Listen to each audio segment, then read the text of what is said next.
Well, very, very good evening. It is Sunday Night Live with Material Issues. Can you believe it? This is episode number 229. I'm Mark Hershberger of Pop Detective Records. I'm over here on the East Coast in southern New Jersey. It's been beautiful. And guess what? My co-host is usually on the other side of the country, but not tonight. He's a mere hour and a half north of me, hanging out in the Boogeyman residence, New York City, Mr. David Bash, the president of the International Pop Overthrow Festival. He's been busy with the festival. David, good evening. I could say good evening because where you're at, it is evening. Yes, you may say that. Good deal. Good deal. How you doing? I'm doing well, thanks, Mark. Everything going well? I'm hearing about, yeah. No, things have gone well with IPO. We had a really good one in New York last week at the Parkside Lounge. Had some amazing bands, good crowds, great vibe in that club, and already looking forward to next year. And this just past Wednesday through Saturday, we did IPO in Boston at the Square Root. Had an amazing time. The owner, Anthony Giordano, is just the coolest guy. And we had amazing, great bands, awesome crowds, better than I expected, which is always nice.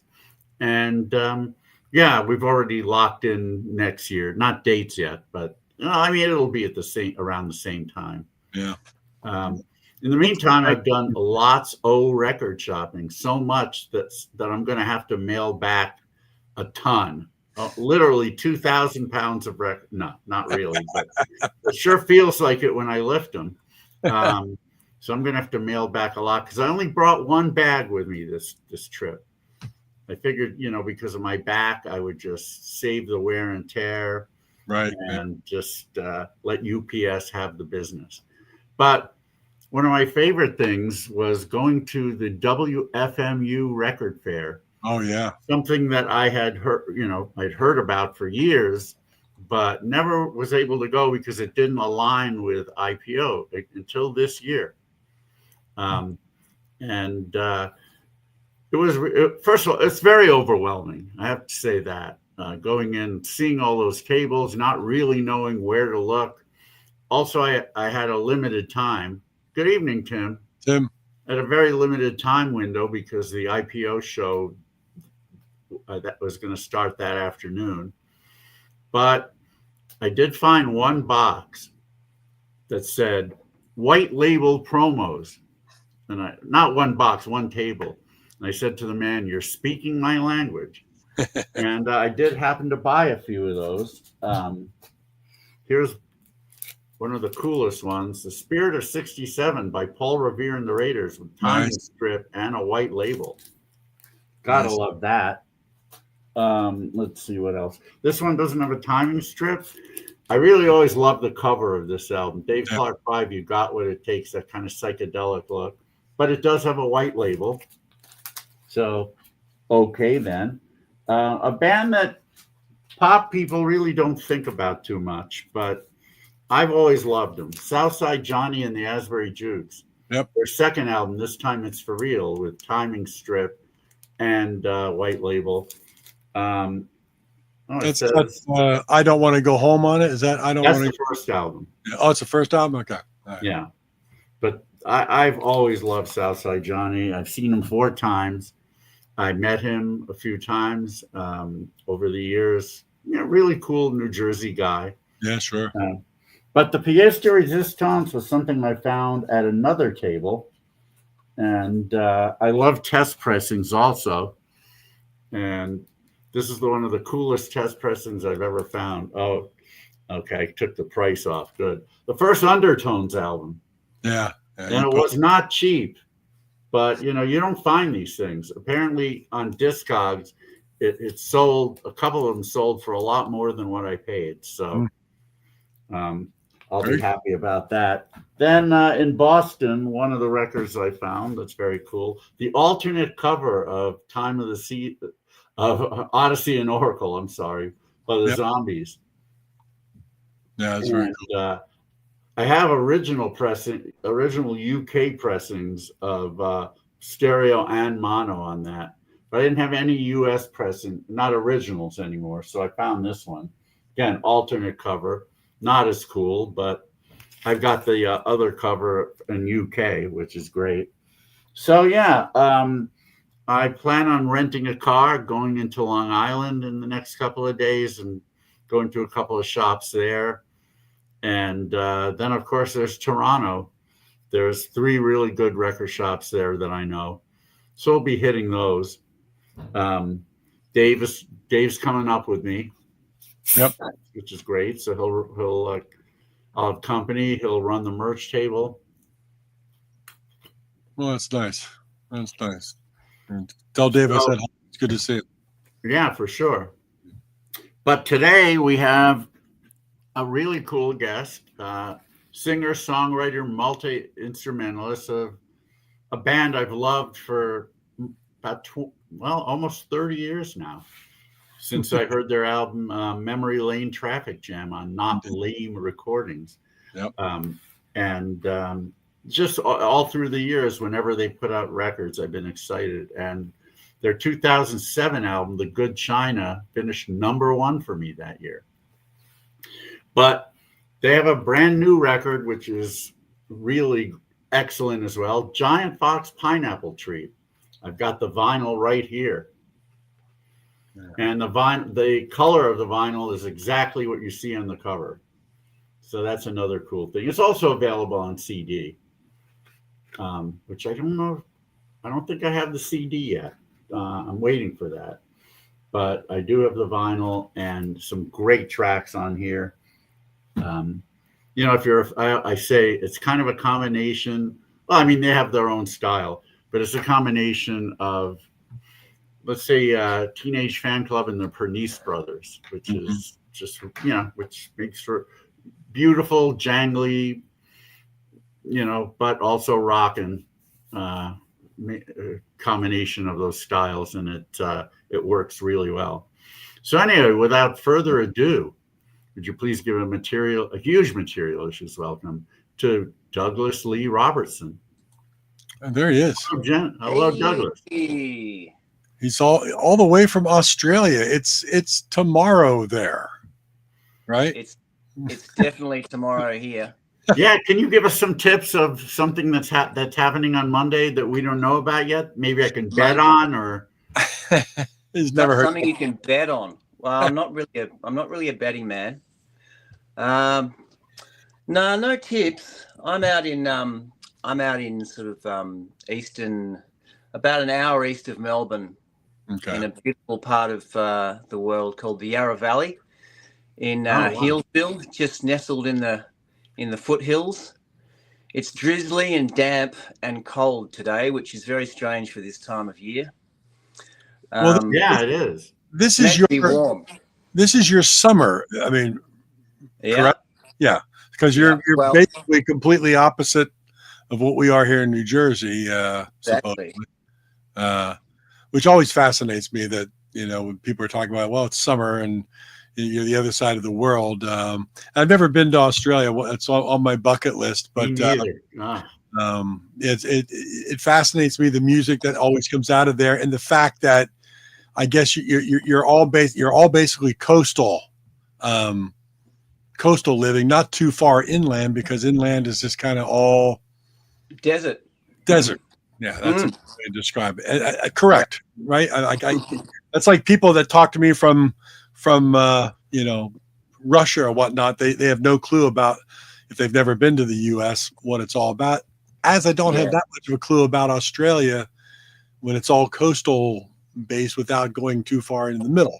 Yeah, we've got about the population of California just strung around the edges of a continent the size of the US. Exactly. Yes, exactly. Yeah, that is very interesting. Yeah, because you've got Perth about 500 miles west of you. Oh, more than that. It's a couple of thousand.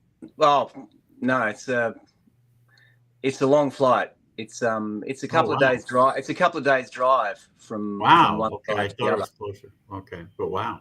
It'd be like driving from New York to Los Angeles. Oh my God. Okay. Yeah.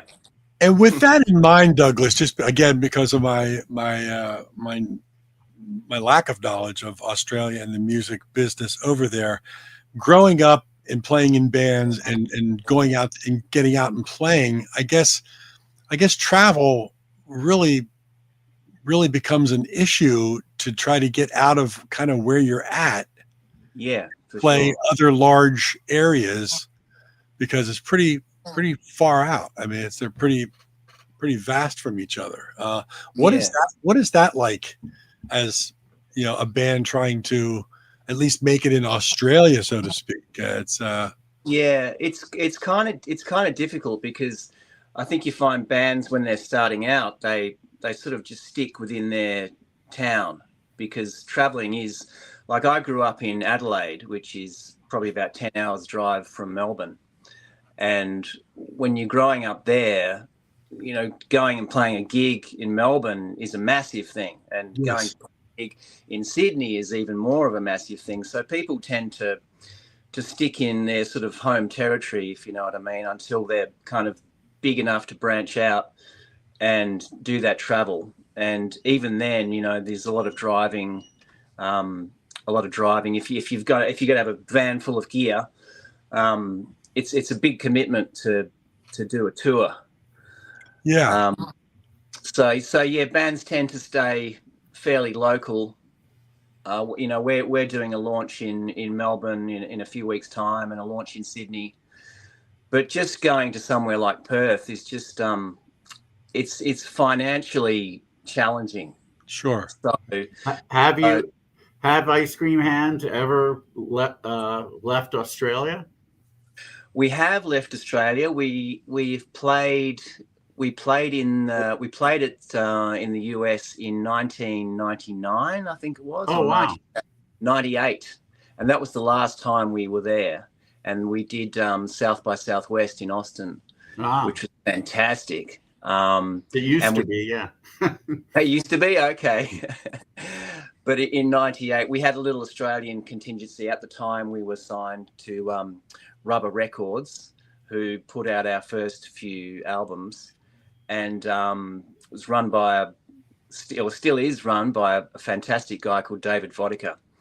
And he organised a little Australian contingent to go. So it was us and a fantastic band called Even, who I'm sure I love it. I did get to see Even, actually. Yeah, and they came to Los Angeles once. Yeah, right. And another band called Snout, who were also signed to Rubber Records. And so the main focus was doing South by Southwest, which was great.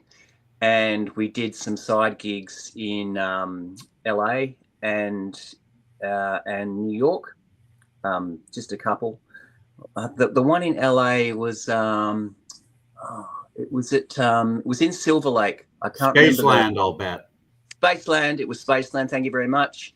So we had a little Australian night there, and we also played with the Liquor Giants. Yeah, they're awesome. And what's his name? Ward moved to Australia, or did he move to Australia at some point? No, he moved to Indonesia. Oh, Indonesia, that's it. Yeah, he's living his best life there, I can tell you. That's wonderful. If you sell a house in Silver Lake, it gets you a long way in Indonesia. Yeah. Yeah. But you know, we first met Ward in 1993 because his first Liquor Giants album was also released on Rubber Records, and he needed a pickup band in Australia. And it's funny, I've still got the letter here. So it says, this is the letter from Ward, and it says it's from Ward Dotson, 67 East 2nd Street, New York City. Huh. And inside, he's written down all the songs and chords. Yeah. So he basically rolled up in Melbourne, and we got into a rehearsal studio, and we'd learnt all his songs previously. And he said, "Oh man, you guys are better than my band back home." So we did a run of gigs around. We didn't do a run. We did some gigs in Melbourne and some gigs in Sydney, which all went really well, and it was so much fun.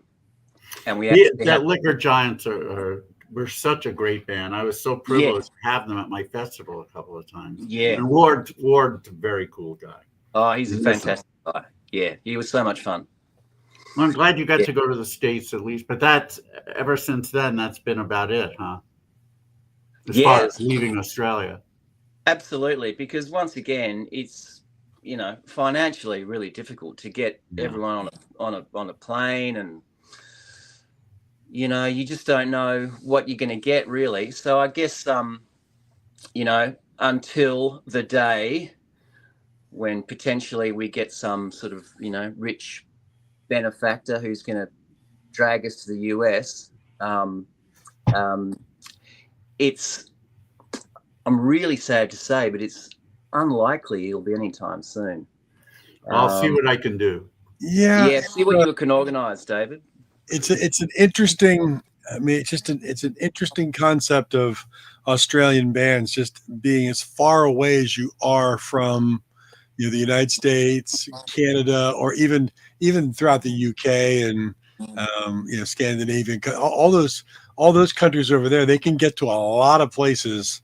Yeah, a lot quicker, easier, cheaper than what bands and artists out of Australia can. It's just it's a tough concept to think of how you're just behind the eight ball almost immediately just based on distance. Yeah, absolutely. Yeah, it's a tough one. Now we know that Australians' lineage, or at least some of it, is UK, but you're also closer geographically to the western part of the US. Would you say most Australian musicians are influenced more by UK music or American music? I guess when bands like the Easy Beats were prolific, when the first Australian bands really started to break it big, I'm guessing it was more of a UK influence, the Beatles and the Kinks and all that sort of stuff. And because of our close connection to the motherland, I guess London was probably the first port of call for a lot of those bands. Right. And the US was always like the golden destination that you had to make it to if you were really going to make it big. But yeah, look, I'd say probably back then the UK influence was probably more prevalent, but nowadays, we live in a global, nation where, things are accessible. And so, there's lots of Americana sort of, jangly sort of West Coast rock. And that's kind of where I am really. That's what I get into. So I think probably, in the last, 30 years or so, I think the influence has probably become a bit more global rather than just the sort of UK pop thing. Yeah. Mm-hmm.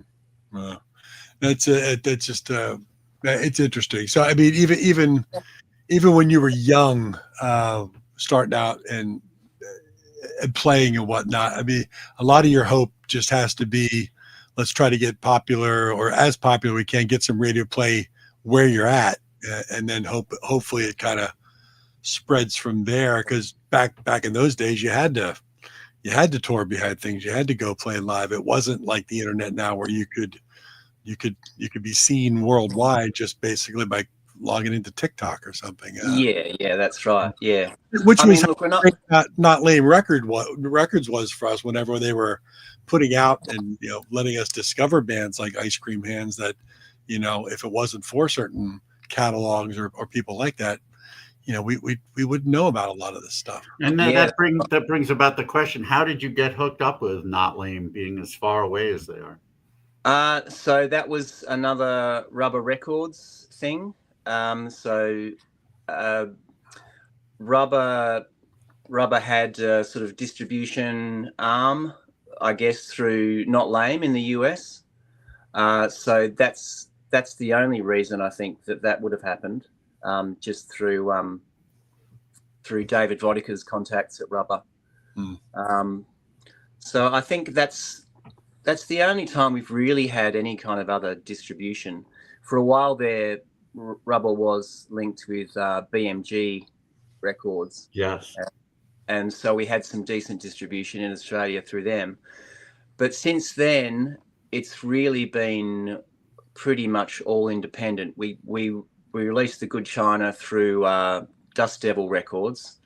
But since then, for the last couple of records, we've been solely independent and just had distribution through Bandcamp.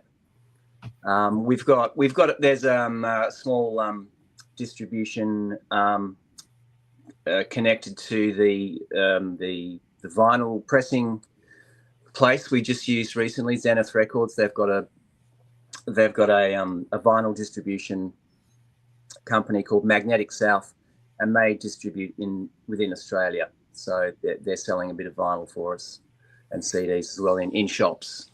Yeah. But mostly it's been through, just our fan base at gigs, and through Facebook and social media that people are hearing about us now. And so we're pretty independent these days.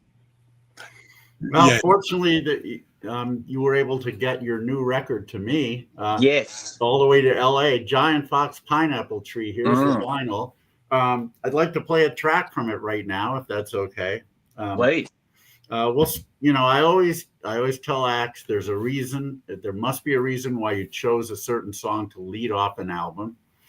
This is one that your songwriting partner, or one of them anyway, Charles Jenkins, wrote, called "Leaving Nobody Out." Do you know the origin of that?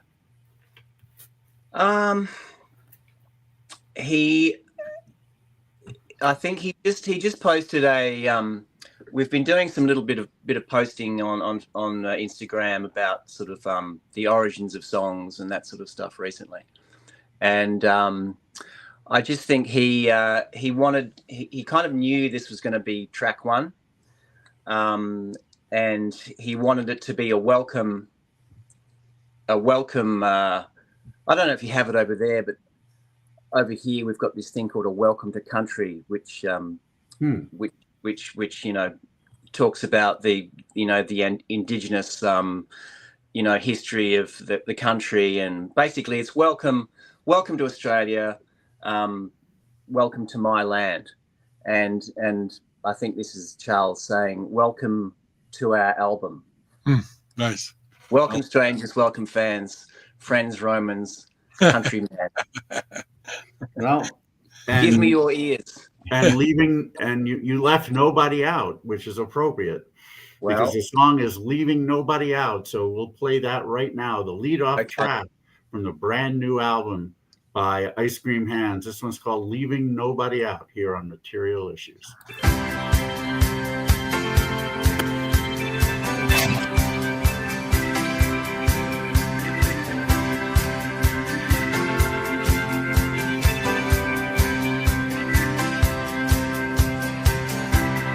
Welcome strangers, welcome fans, friends, Romans, and countrymen,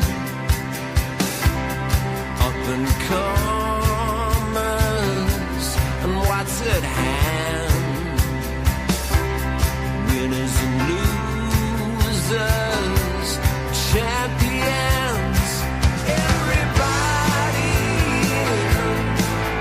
No one's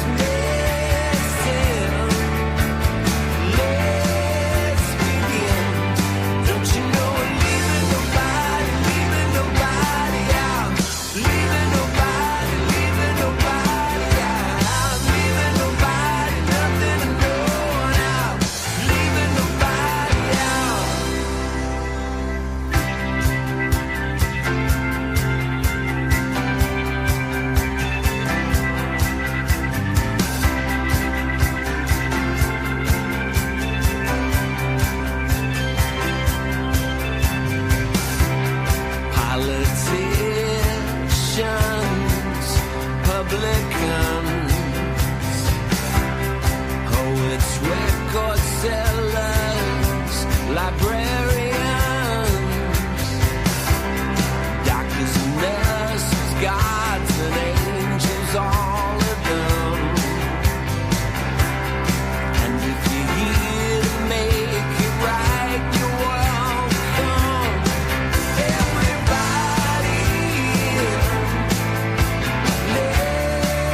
listening, let's begin. Don't you know, leaving nobody out, leaving nobody out, leaving nobody, nothing, no one out, leaving nobody out.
The opening track from Giant Fox Pineapple Tree, the brand new album by Melbourne's own Ice Cream Hands, and it's Leaving Nobody Out. It's such a great song. Yeah, I'm digging the George Harrison slide guitar stuff going on there. That has a very Harrison reminiscent sound to it. Great stuff. Really Yeah, good. thank you. Do you guys generally, whoever writes also sings that song, or sometimes you trade off? That's generally the way it goes. Yeah, Charles is our most prolific songwriter, probably one of the most prolific songwriters in Australia, I would say. Wow. But yeah, no, we generally, you know, if we write it, we sing it. Yeah. Well, we'll get to one of yours shortly, but who would you say your major influences are musically? Well, look, the obvious one is the Beatles. You can't go past them. I love the Byrds. I love anything really. Anything with a bit of, you know, jingle or jangle. I love the Jayhawks. I keep coming back to that first album, Tomorrow the Green Grass. It's just so good. But it's I guess it's, for me, it's not so much artists but songs. So it could be a random song from anyone. Like, you know, 20 years ago I was really influenced by bands like Crowded House and that sort of thing. Oh yeah. But you know, now I'm finding, you know, things like Carole King and, you know, anything really. But look, it's pretty safe to say there's a strong late 60s through, you know, mid 70s vibe for me. I'm a bit old school like that. I guess it's the songs that really kind of had an influence on me when I was younger, or really touched me in a way when I was a younger person. I think there's a lot to be said for, trying to reclaim maybe some of that joy or innocence you felt as a younger person that you tend to lose as you get older. I don't know. Some people probably don't lose it, but generally speaking, you tend to lose that joy or that feeling of joy and wonder as you get older. So for me, trying to almost replicate songs that I loved when I was younger, things like the Carpenters, whenever I hear the Carpenters, I just go to jelly, Yeah, I agree with you. And it's one of the best things I've ever heard in any song. Trying to remember the name of the guitarist. I think it's Tommy Peluso who played on this song, Goodbye to Love. That solo in the last 2 minutes. Talk about going to jelly. Oh my God. The counterbalance between that and her and the layered harmonies of her voice. Oh my God. It's incredible. Yeah, absolutely.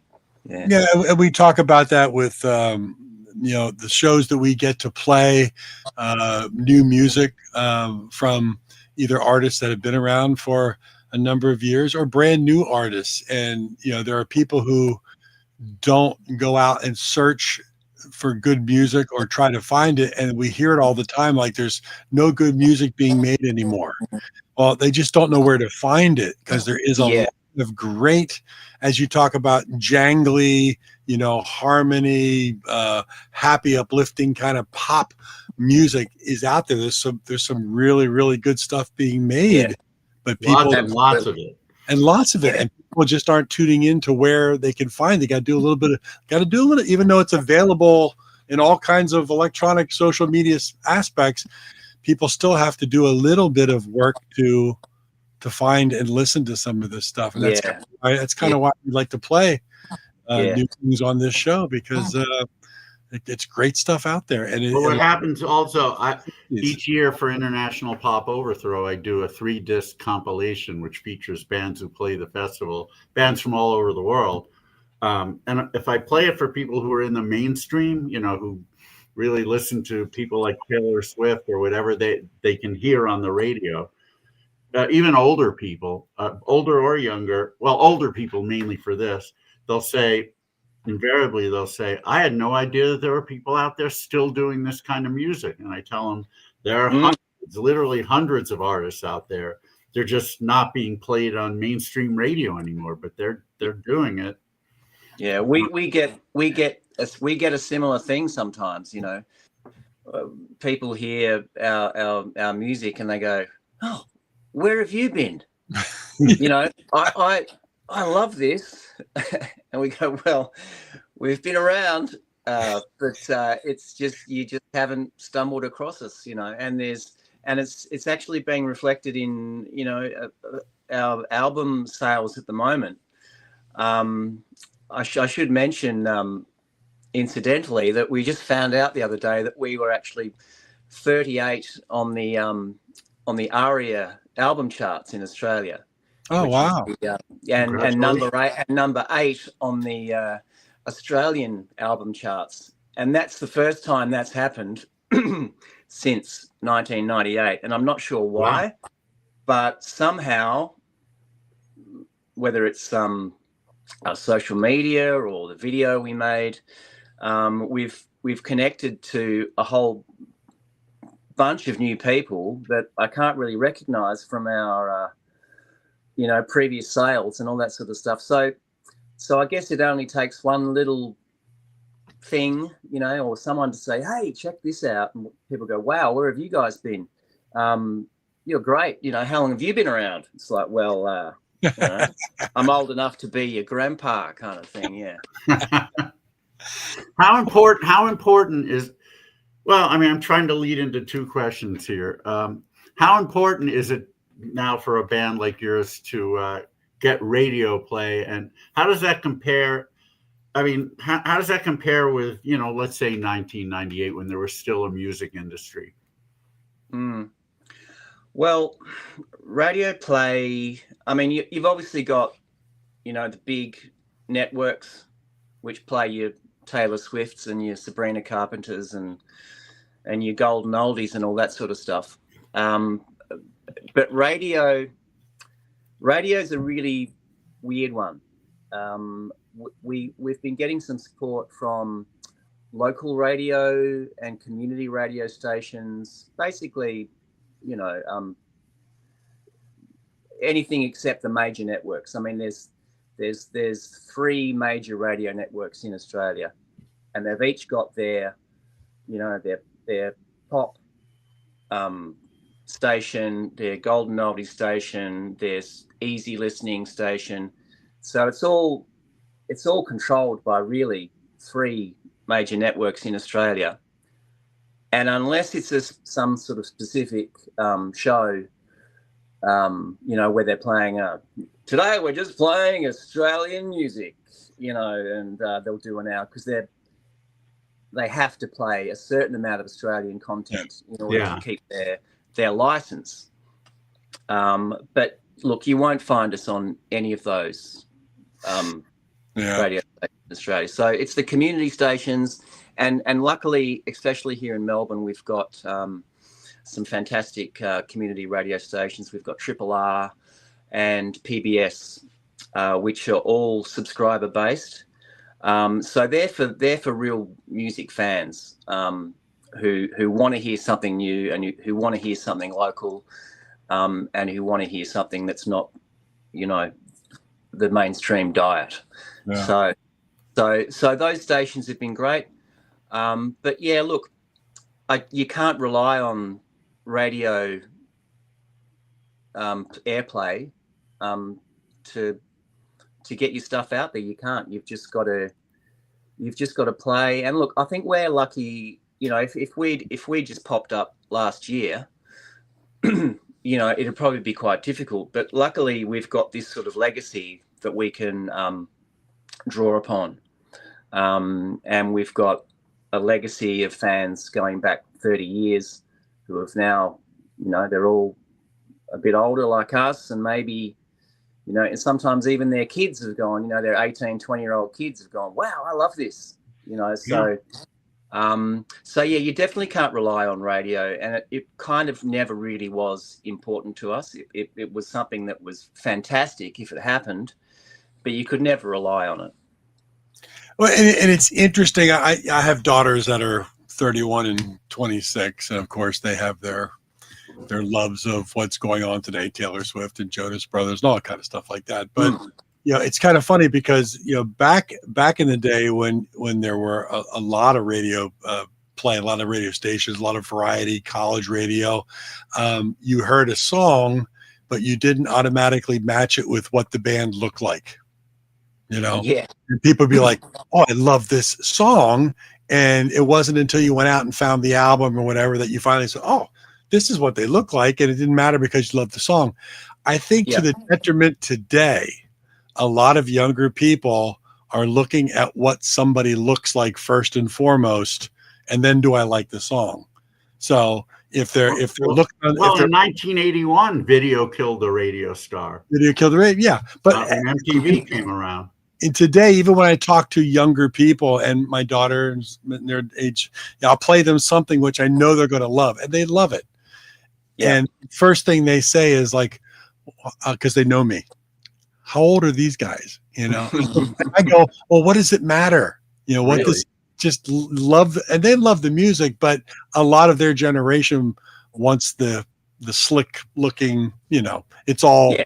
It's more about the visual than it is about the music, and that's a sad commentary today in many ways. So if there is a way that, you know, I don't know in Australia how easy it is for you or your challenges in getting into, you know, commercials or television or ads or even local indie films and things, which is kind of where Pop Detective Records ended up doing better, was in places like that, commercials and things, than actually physical sales and any kind of radio play. But you see where I mean. It's more lamenting the fact that people are into visuals today, the younger audience, than they are to the music. And I just wish we could say let's do the Klaatu thing, and we have no idea what you look like or who you are or how old you are because you sound fantastic. That's all. Yeah. I mean, I think it was always somewhat important. I mean, if Elvis and the Beatles looked like mutts, they probably never would have achieved the level of success that they did. But then, you know, you have a lot of one-hit wonders people who had #1 records back in the 60s who or even in the 70s who nobody knew what they looked like. Yeah, but maybe to become a superstar, it would be hard to become a superstar if you were unattractive, but you could certainly become somewhat of a star and have some big hits if nobody even knew what you look like. But not anymore, as you say. Yeah. Now it's impossible. Yeah. So, you know, so is there a route in Australia for a commercial airplay, like commercials, television series, that kind of thing? Yeah, there definitely is. There definitely is. I wouldn't say so much commercials.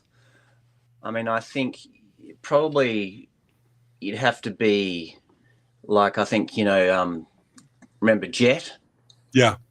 They had I think it was an iPhone commercial or something, you know, do you want to be my girl? I can't remember what the product was, but I think the hit came first, and then they went, oh, we need to grab that because it's a catchy, jingly sounding song, you know.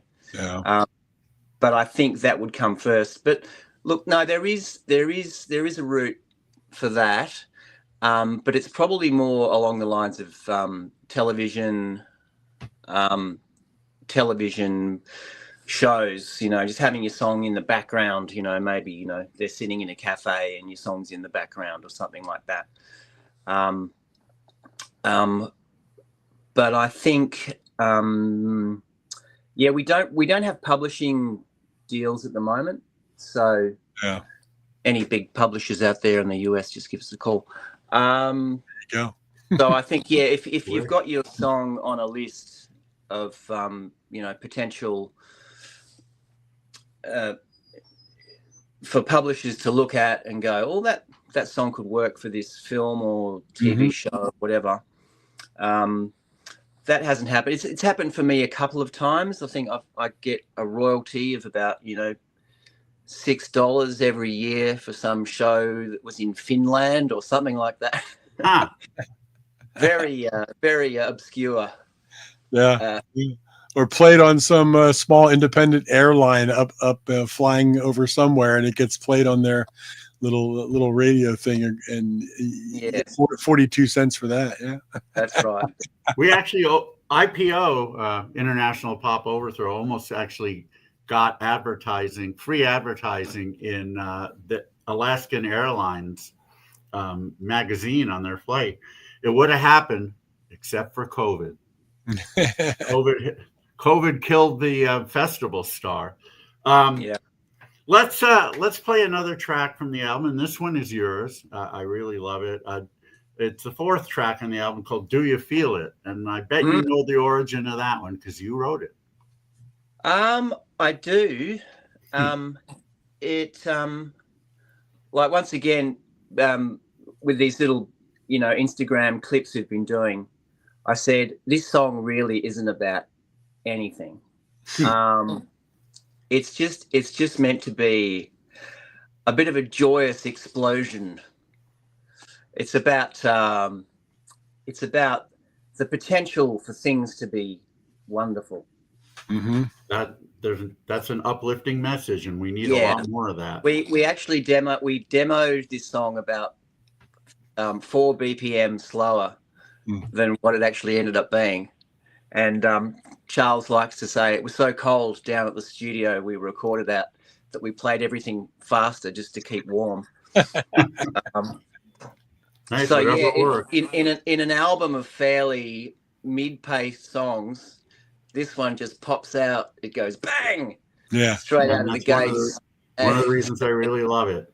So let's let everybody hear it. This is the 4th track on Giant Fox Pineapple Tree. It's called "Do You Feel It," written by Douglas Lee Robertson. Here are Material Issues.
Wow, I have to say, I love everything about that song. The chord changes, the way the background vocals, just these subtle little things that you stick in there, different instruments coming in unexpectedly. Man, it's a masterpiece in my opinion. Oh, thank you so much. Yeah, it's very that's very bright, happy pop, and yeah, I love it. Love the little descending piano lines. I love the background vocals. Yeah, really good. It's That's something I could imagine hearing on the radio for sure. I mean, yeah, it definitely harkens back to things that I grew up with. yeah, indeed, really well done. I love it. Excellent. Feel it. Yeah, good Thank you stuff. so much. Good stuff. I wanted to ask about something from your past. I guess this was in association with Memory Lane Traffic Jam, but you guys Ice Cream Hands were nominated for 2 ARIA awards, right? That's correct. That was for the album after that one. Oh, yeah, that was for Sweeter Than the Radio. Yeah, so there was a song. So the album, I think the album got a nomination for I think it was best adult contemporary. I think it was called adult contemporary. yeah. So we were in a category there where we sort of thought, oh, we didn't think we were adult contemporary. But I think they just wanted to find a category for us because all of the other categories were full. But we got a nomination, but needless to say, we didn't win the award. But it was wonderful to go and, wander down the red carpet and hobnob with all the other pop sensations of the time. And then a year after that, we got another nomination for a song from an album called Broken UFO. And the song was called Rain, Hail, Shine, and that was nominated for Best Independent Release. Who do I have to bump off that beat you? Who did we have to bump off? Yeah. People I can't remember now. Well, Fly-by-nighters they were. Fly-by-nighters, Flash in the Pans. Yeah. Not the band Flash in the Pan. No. It's funny. I kind of ripped off "Do You Feel It" from Flash in the Pan. Yeah. The way it goes.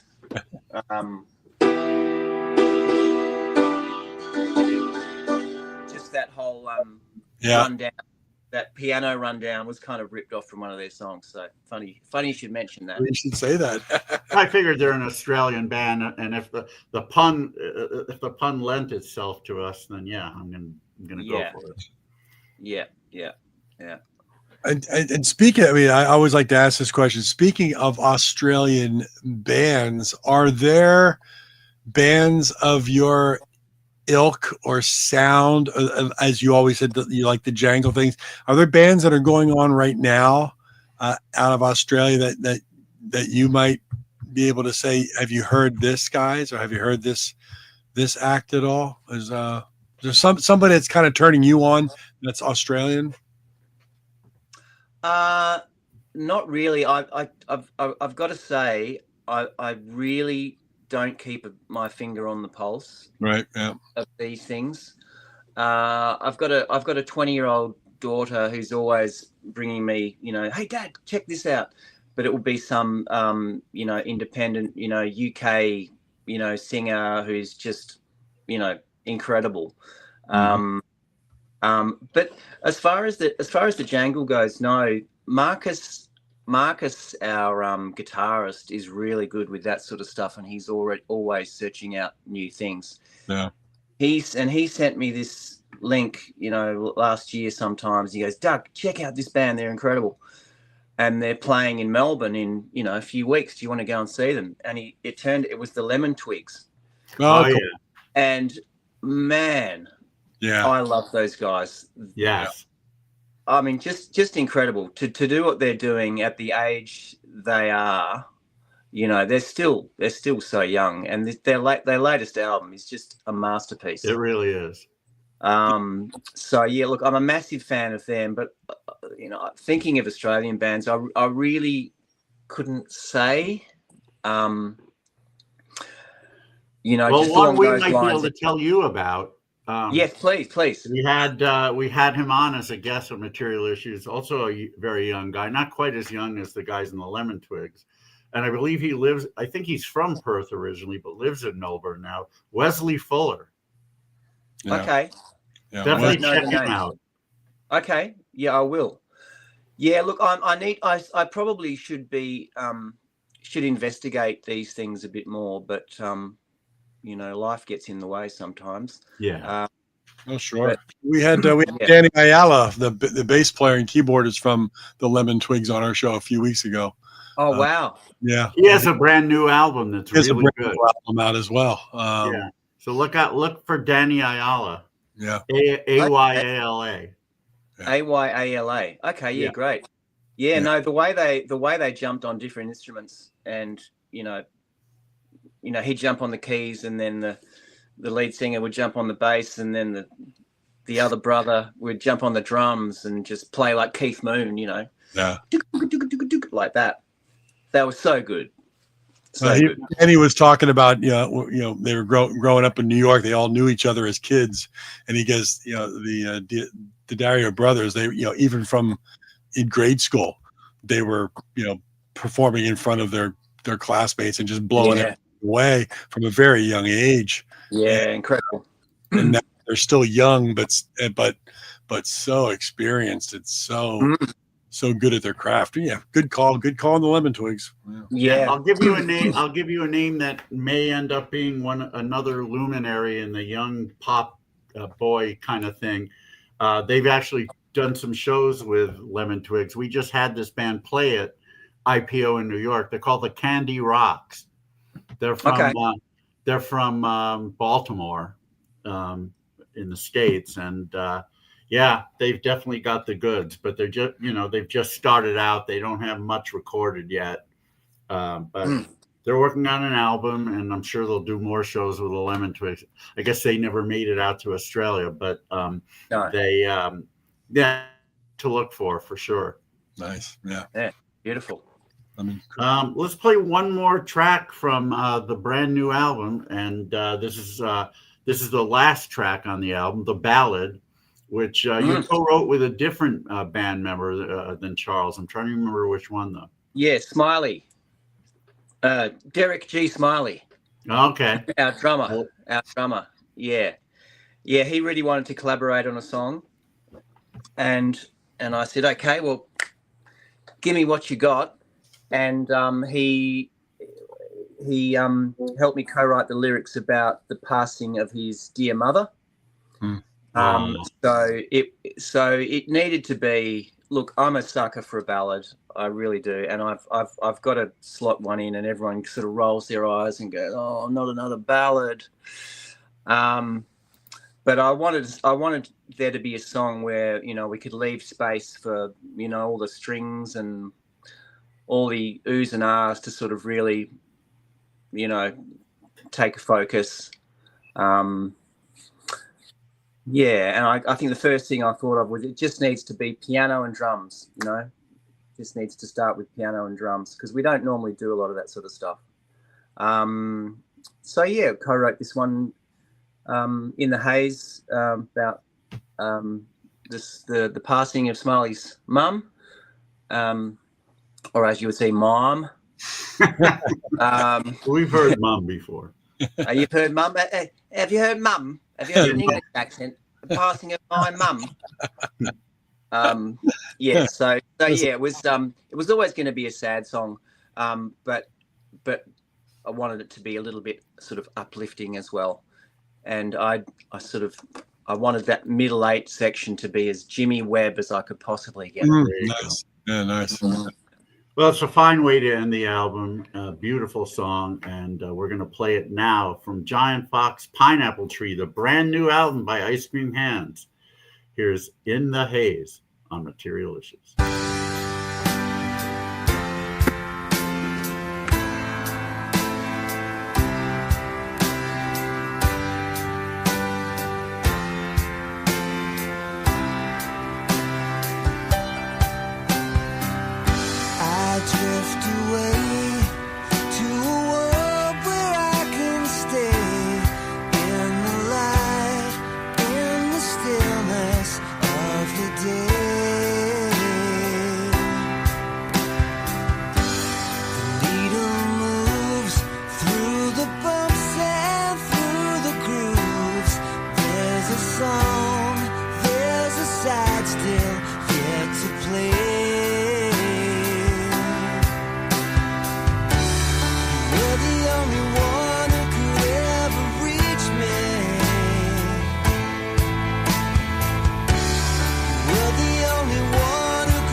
Wow, that's just lovely.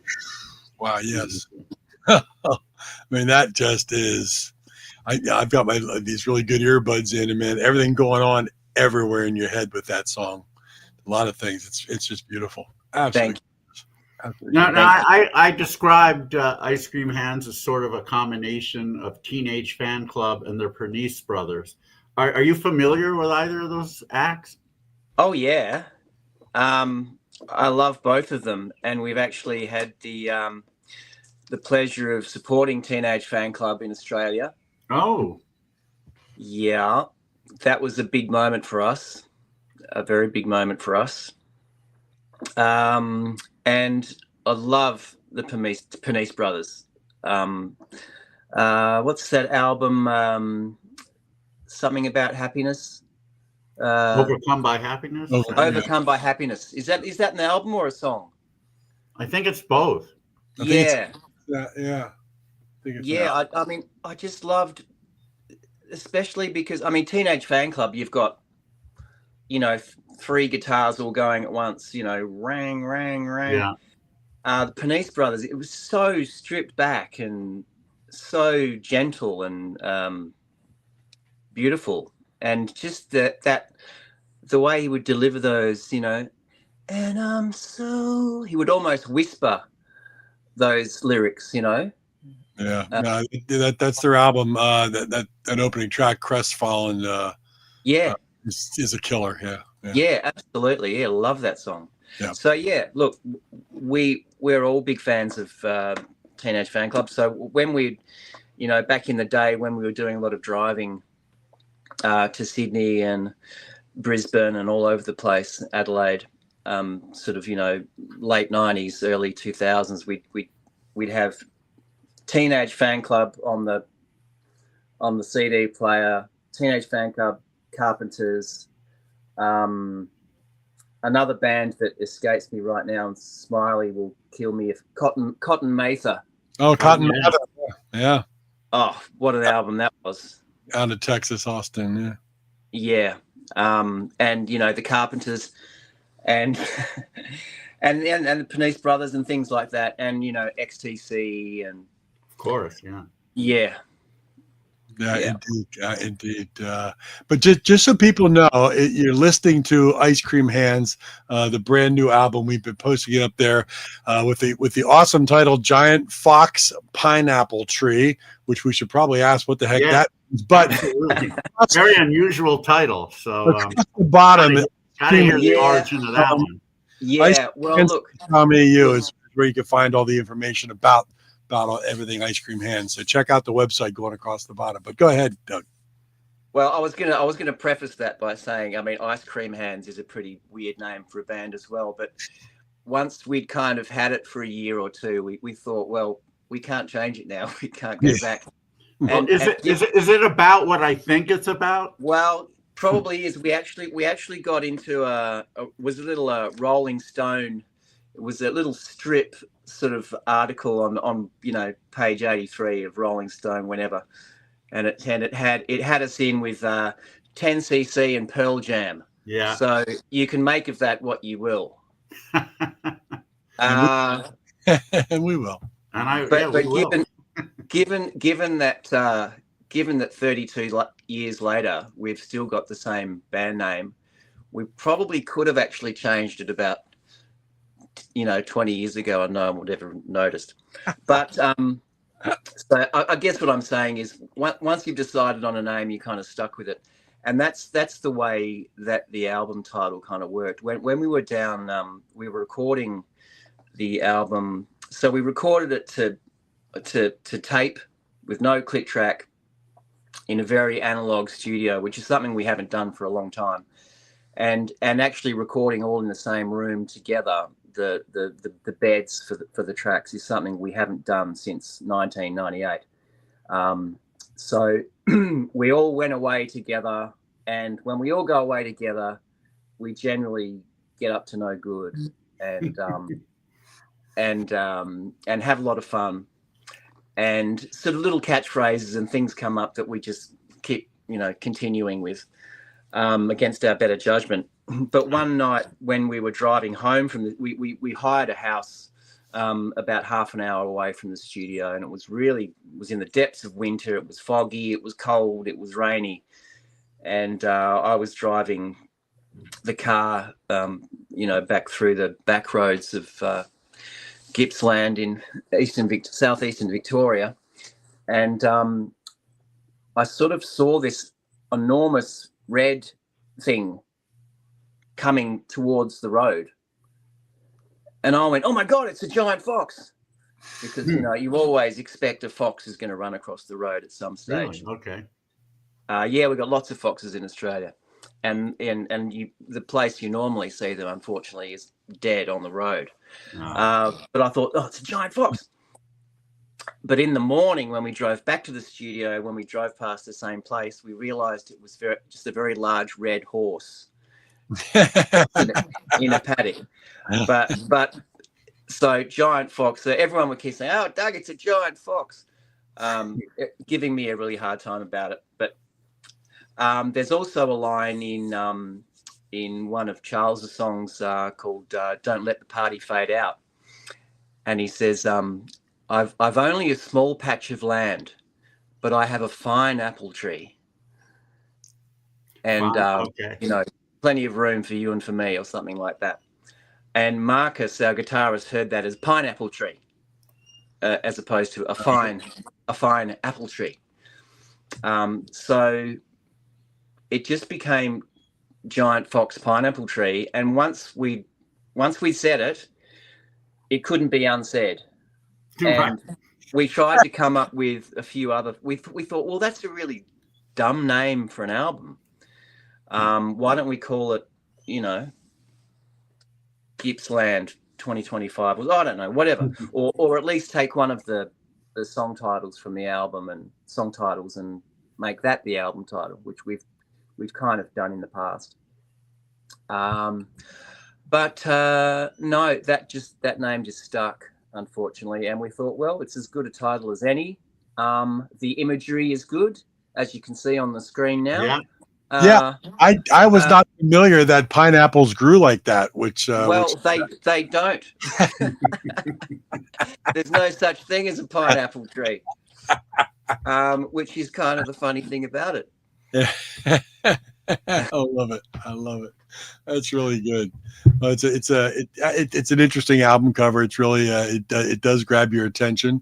David was holding it up, and of course the vinyl color is the same as the. Yeah, I should just add. Actually, I overheard David saying that, and we actually did a limited release of the orange vinyl, which is now unfortunately all sold out. So we sold that vinyl first up, and a lot of people grabbed that orange vinyl, but that's all gone now. So we're back to the original black. And if we need to do another run of vinyl, which I hope we do, we'll get some more orange ones done. That's why I was going to say, you said unfortunately it's sold out, but I think that's a good thing. Oh, no. I know what you meant. I should say, fortunately, it's sold out. Yeah. And I know what you meant, of course. But. Yeah. Well, it's really good. What's the plan with the album now? Are you guys going to be playing more? Pushing? Yeah. So we've got our not that it's going to help any of your US viewers or listeners, but if anyone's tuning in Australia, we're launching the album on the 13th of December at the Peter Shimbolo in Sydney, and we're launching it at the Northcote Social Club in Melbourne on the 20th. Saturday night, the 20th of December. So we've got a tradition which has been going back a few years now of doing a Christmas show. We don't play. We're not one of those bands that are out every fortnight or weekend. We tend to play maybe just 3 or 4 times a year and try and make it a bit of an event. So this will be our Christmas show combined with an album launch, and there'll be a couple of shows next year which are yet to be announced and yet to be booked, but I think next year will definitely be a bit busier for us than the year just gone. Nice. Do you have supporting acts for these shows lined up yet? Yes, we do. Yes, we've got the Wellingtons in Melbourne. Oh, love the Wellingtons. Love the Wellingtons. Yeah. Yeah. Please tell Zach I said hi. Yeah, good. I will. And Brian Estepar and his Oh band. yeah. Wow, he's coming all the way to, or does he live there now? Brian's in Sydney. Yeah. Oh, okay. Yeah, I think he's always been based there, as far as I'm aware. Thought he was from. Oh, I guess his origins are Spanish, but. Brian's Filipino. Oh, all right. Okay. Brian Estepar. Yeah, we love him. Yep. Yeah. So he's based in Sydney, and he'll be. He's actually been really good. The last time we were up there, he supported us up there as well. That's And fantastic. yeah. All right. Well, Douglas, this has been great. We're thank you so much for joining us. Obviously, we wish you the best with this album. It deserves all the success. And I just we'll obviously stay in touch. Look forward to more from Ice Cream Hands in the future, hopefully. And but in the meantime, everyone listening, go out and buy this record. And if you already have it, buy it for a friend. They'll become a better friend. Yeah, that's right. And I should just say as well, I have sent a few vinyls to the US, but obviously it's not cheap. No. But your good friend Ray at Cool Cat Music is in, or will hopefully in a few days be in possession of some CDs. So if you do want to order it from Cool Cat Music in New Jersey, that's a good way to do it. Yep. Otherwise, you can just hit us up on Bandcamp, and I'll happily pop a vinyl into the US mail for you. There you go. Nice. Our good friend Ray down at Cool Cat is a great place to get it in the US if that's what you have access to. So please support Cool Cat as well. So it's all great. Yeah, thank you so much, Douglas. What a great interview today. Really enjoyed it and been a fan. It's been an absolute pleasure to talk to you, gentlemen. Yeah. Well, great. I'm glad you enjoyed it. But so we'll say goodbye by. I've always wanted to have the honor of playing this track because it's my favorite Ice Cream Hand song. Oh wow! It's from, and that includes everything that you've done. It's from your 2007 album, The Good China, and I just get tears in my eyes every time I hear this. So the world needs to know it if they don't already. This is a track called Anyway, and we'll finish up with that. So again, Douglas, thank you so much for spending time with us. And thank you. Yes, it's been a pleasure. Thank you, Tim. All right. So so here's Anyway from The Good China here on Material Issues. Thank you.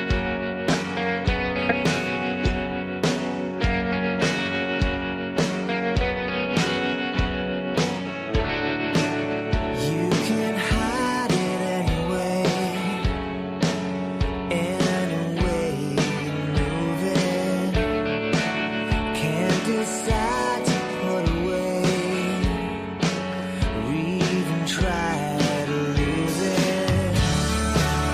There's not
Absolutely lovely song from Ice Cream Man's 2007 album, The Good China. You need to pick that one up as well.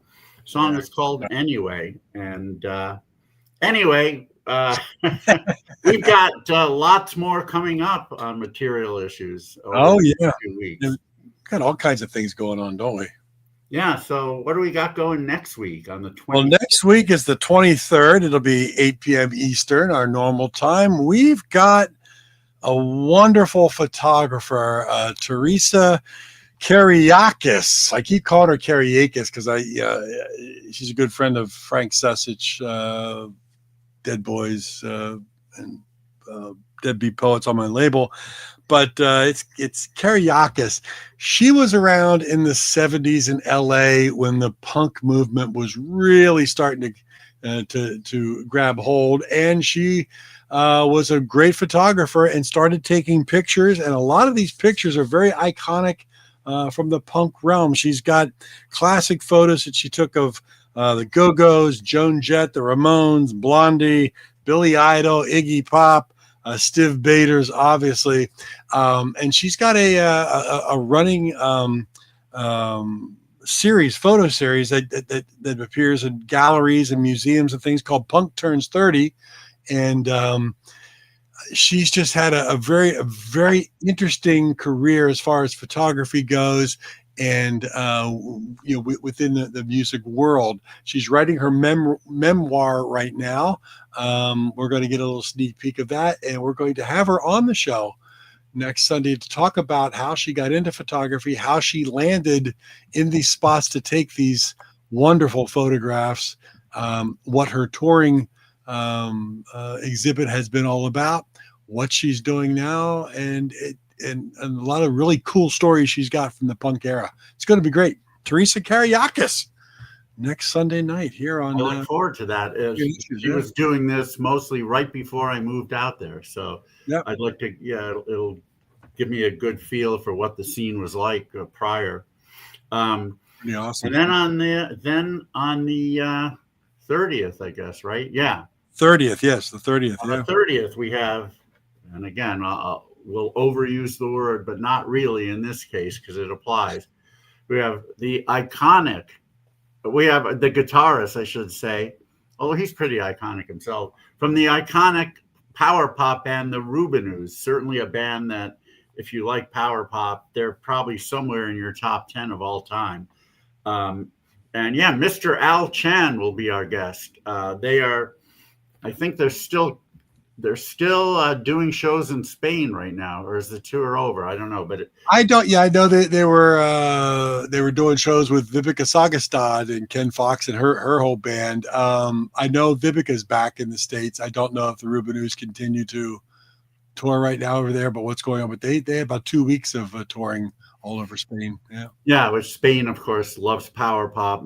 Other than the U.S., that's probably the second most. It's probably the second most popular form in Spain. So I'm sure they're having fun there. So yeah, Al's a great guy, and we look forward to having him on.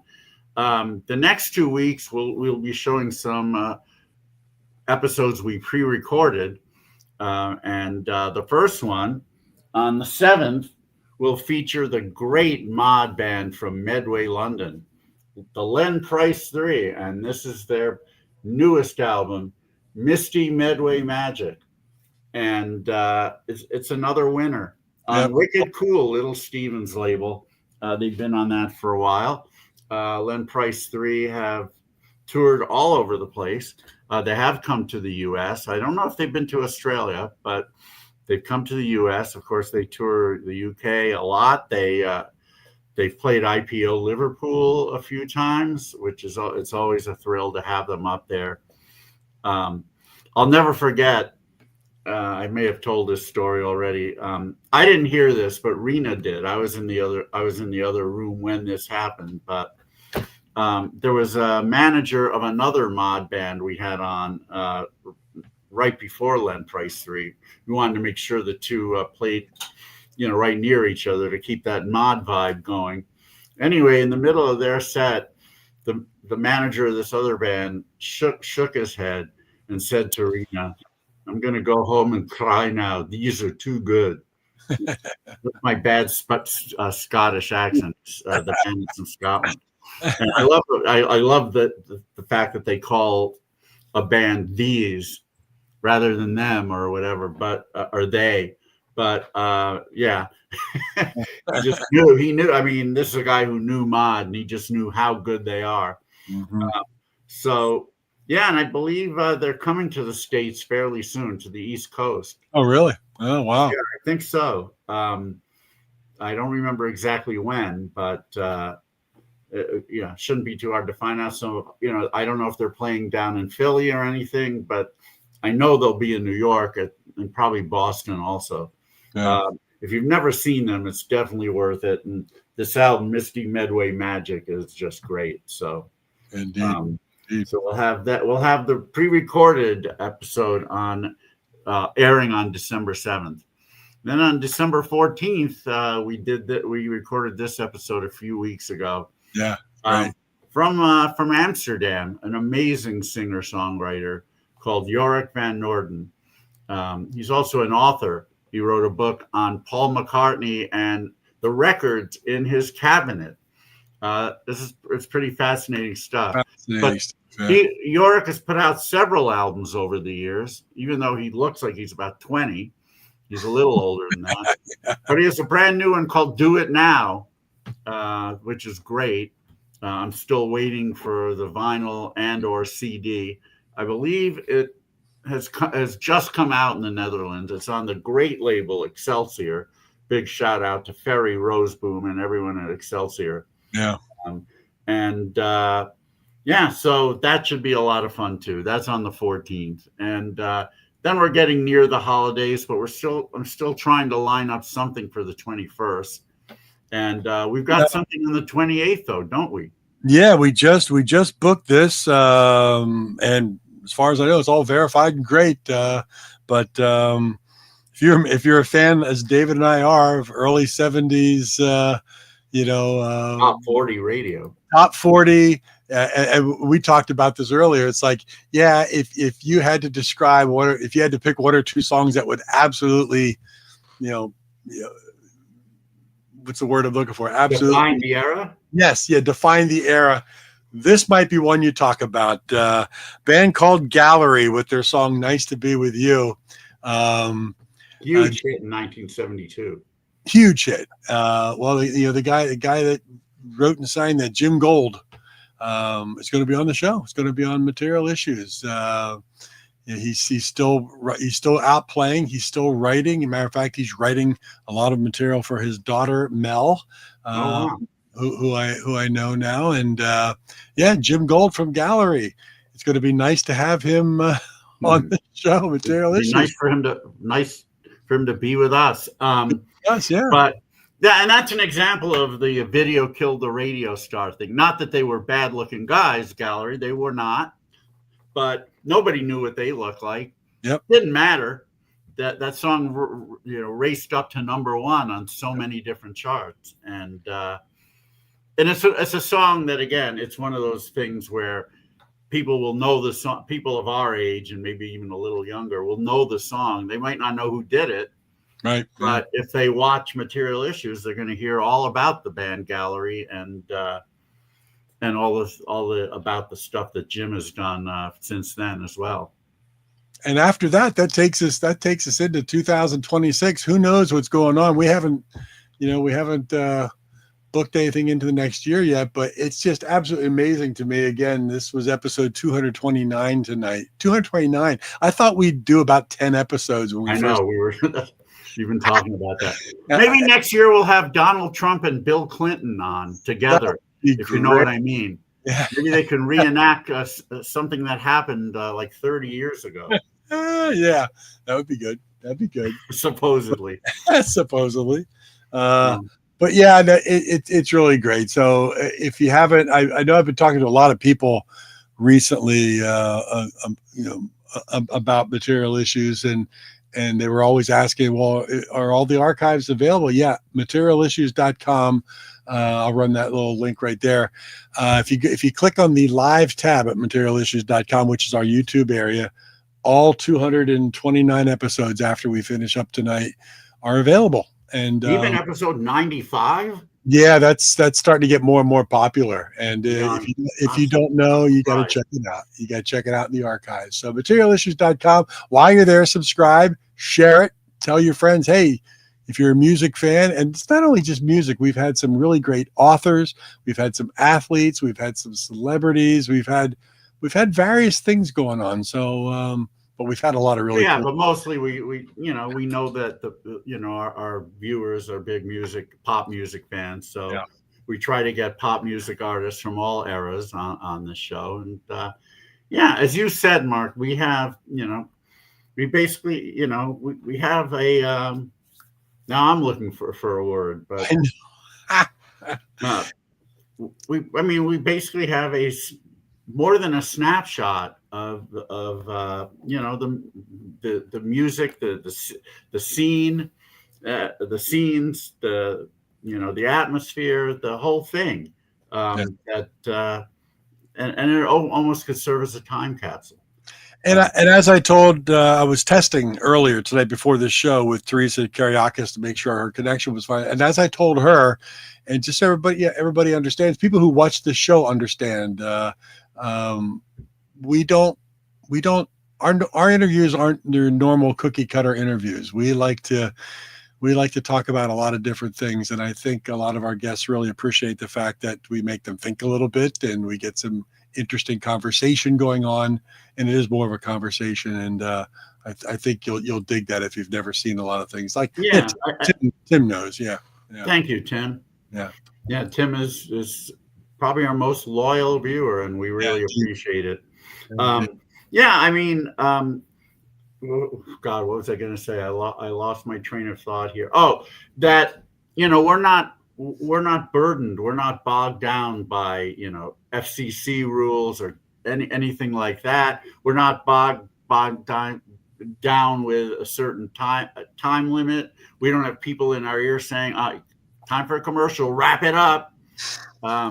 So we get to expound upon things as much as we want. And I think that our guests appreciate that, like you said, because we ask them questions that they normally don't get, things that might be a little more personal to them, mostly music wise, of course, but and stuff that some deeper stuff.